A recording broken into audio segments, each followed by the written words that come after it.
everyone, it's Sarah. Welcome to another card making video. Today I'm going to show you how I made this waterfall card. I posted a waterfall card earlier in the week on my blog, so I thought I would show you how I make it. And what it is when you pull the string, the images slide up and down like a waterfall. So let's go ahead and get started. What I'm going to do first is I'm going to show you all the materials that you're going to need. You're going to need a piece of backing paper. I'm using the basic black, and this is cut at 4 1/4 by 5 1/2. And then you're going to need a piece of DSP or homemade DSP, and this is cut at 4 by 5 1/4. And then you're going to need a long strip cut at 2 by 9, and I'm using the Elegant Eggplant. A smaller strip cut at 1 by 4. 4 squares cut at 2 by 2, and then 4 Whisper White or lighter color cardstock squares cut at 1 7/8 by 1 7/8. And I went ahead and already decorated my 1 7/8 squares to save time for the video. And for these images, I used the Wicked Cool stamp set. I used the spooky, the bats, the hat, and the boots. And I also used the bats to make my homemade DSP paper. And you only have to do it on the outside here because your waterfall is going to go right in the middle of the card, so you're not going to see that anyway. So let's go ahead and start assembling our card. First, what I'm going to do is I'm going to take the Tangerine Tango homemade DSP that I did, and I'm going to adhere it to the basic black cardstock. Just like that. There we go. Now I'm going to take my 2 by 9 strip, and we have to do some scoring. So I'm going to get my paper trimmer and my bone folder, and we're going to score this at 2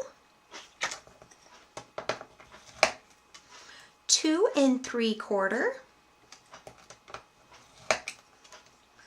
3 1/2, and 4 1/4. And I'm going to have all the dimensions and score lines and everything on my blog, so don't worry about that.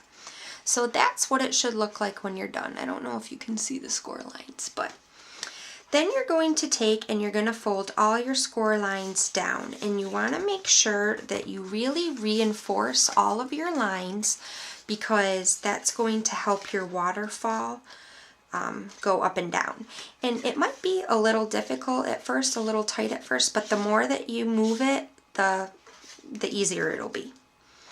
So now what we need to do is we need to adhere our 1 by 4 strip to the top flap of our waterfall. And what I like to do to make sure that it's straight is I put the backing of my waterfall down on my card where I think I want it. And then I put my strip down just like that. And then I take my snail and I run snail just right here. And normally I would use sticky, the red sticky, but just for the sake of the video, I'm using snail. And then fold it down. And I like to do it this way because then I can make sure that it's straight and where I want it. And it doesn't always work. There we go. There. So now it should look like that. So what I'm going to do now is I'm going to adhere my squares to my waterfall, and you want to make sure that you always start from the bottom up. So with your images, you want to take and put snail just on the top of your square. And then take your square and line it up with the bottom score line.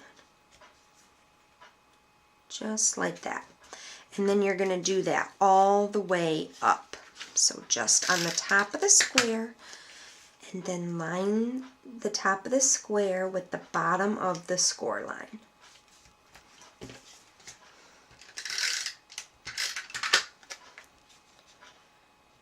There we go. And then the last spooky square. And you do it from the bottom up because then you can make sure that your squares are overlapping each other right and even. There we go. So there are our squares. Kind of get the gist of it? There we go.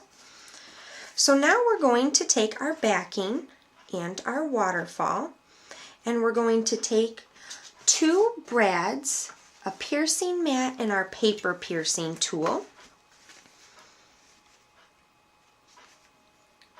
But first, I forgot, we're going to take a hole punch or a decorative label punch, whatever you prefer, and we're going to punch a hole right down here at the bottom in the middle. There we go, just like that. So then we're going to take the gumball green ribbon, is what I used, and I went ahead and put sticky on the back of it already. You're going to rip that off, and you're going to feed it through your hole. And then you're going to decide how long you want your tail to be, and then stick it down. And don't worry if you have some fraying at the bottom, because we're going to take our paper snips and we're just going to snip that off to give it a nice clean cut. Just like that. So now we're going to put the bottom of our waterfall at the bottom of our card. I'm going to take my paper piercing tool and I'm going to put a dot right above my ribbon. Right there. I'm going to take my 1 1/4 circle punch, place that dot in the middle of my punch, and then punch a half moon. Just like that. So now when we put our waterfall on our card, we have a spot where our finger can grab the ribbon. Okay, so now we're going to take our 2 brads and we're going to put a hole on each side of our 1x4 strip. And if you didn't want to put this on the front of a card, if you wanted to just put your message on the back of it, then you would want to make sure that you did all of this before you stuck your DSP on your backing paper. Uh-oh, my brad bent. Oh, let's get a new one.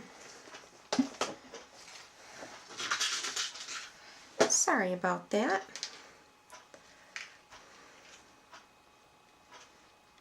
There we go. Alright. So now we're going to get that up. But since we are putting it on an actual backing, then the backs of the brads aren't going to show. So, and there's our waterfall card. So we'll give it a trial run. And like I said, the more that it's, pulled down, the easier it'll be to go up and down. So now I'm going to take my actual card, which is 4 1/4 by 11, scored at 5 1/2. And I'm going to do the exact same thing to punch my moon out because I want to make sure that they're even with my card. So I'm going to take this here and then I'm going to poke a hole right there. And I like doing it through both layers because then, it doesn't look uneven.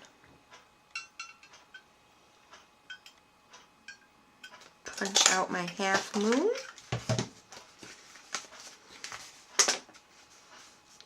And then it fits together like that. So then I'm going to stick it on the base of my card, and normally I would use sticky strip, and I actually just ran out of snails, so now I'm going to grab my ATG gun and stick it to the back or to the front of my card base.